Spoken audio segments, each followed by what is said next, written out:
ধন্যবাদ। আমরা গোয়েন্দা তথ্যের ভিত্তিতে এখানে এসেছি।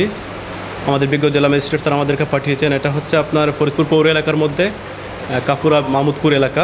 এখানে এসে আমরা যেটা দেখলাম তা অত্যন্ত মর্মান্তিক একটা জিনিস। এটা হচ্ছে আমাদের বিশেষ করে বাচ্চাদের কিছু প্রিয় ড্রিঙ্কস, যেগুলো আমরা বাচ্চাদের মুখে সবসময় তুলে দিই। তো মানুষ নামের কিছু দুপেয় দত্ত বলবো আমি তাদেরকে কবির ভাষায়।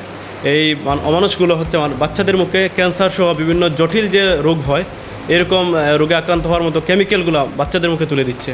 এখানে তারা হচ্ছে কিছু লেবেলিং করতেছে, যে লেবেলিংয়ে লেখা আছে এটা প্রোডাক্ট, অরিজিনাল প্রোডাক্টটা হচ্ছে আপনার প্রাণ কোম্পানির, সেটা হবে মহাখালীতে। তারা এই মহাখালী প্রোডাক্টটাই এখানে লাগাচ্ছে, লেবেলিংটাও তাই করতেছে, কিন্তু প্রোডাক্টটা হচ্ছে টোটালি ভুয়া। এটা আমাদের যদি বাচ্চাদের মুখে যায়, তারা ক্যান্সার সহ যে কোনো ধরনের পাকস্থলীর বড় ধরনের লিভার সিরোসিস সহ মারাত্মক রোগে আক্রান্ত হবে। এটা কিন্তু একটা জঘন্য অপরাধ। এটা শুধু অপরাধ কি বলবো, শিশুদের বিরুদ্ধে একটা অপরাধ। এটা অত্যন্ত নিন্দনীয় এবং জঘন্য। আমি এটা দেখে খুবই হতাশ যে মানুষ এরকম করতে পারে, শিশুদের খাবার নিয়ে এভাবে কাজ করতেছে তারা, এটা অত্যন্ত জঘন্য। আমরা এখানে আসার পরে কয়েকজন শ্রমিককে পেয়েছি। তো শ্রমিক তো আসলে তারা দিনমজুর হিসেবে কাজ করে, আমরা তাদেরকেও আইনের আওতায় আনবো।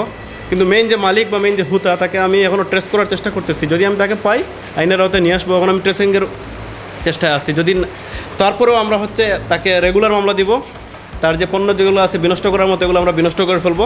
আর যেগুলো থাকবে এগুলো মামলার আলামত হিসেবে, যে মেশিনারিজগুলো আছে এগুলো মামলার আলামত হিসেবে থাকবে, এবং আমরা এটার কঠিন শাস্তি নিশ্চিত করব। এই ধরনের অপরাধ, এটা আসলে মানবতা বিরোধী একটা অপরাধ।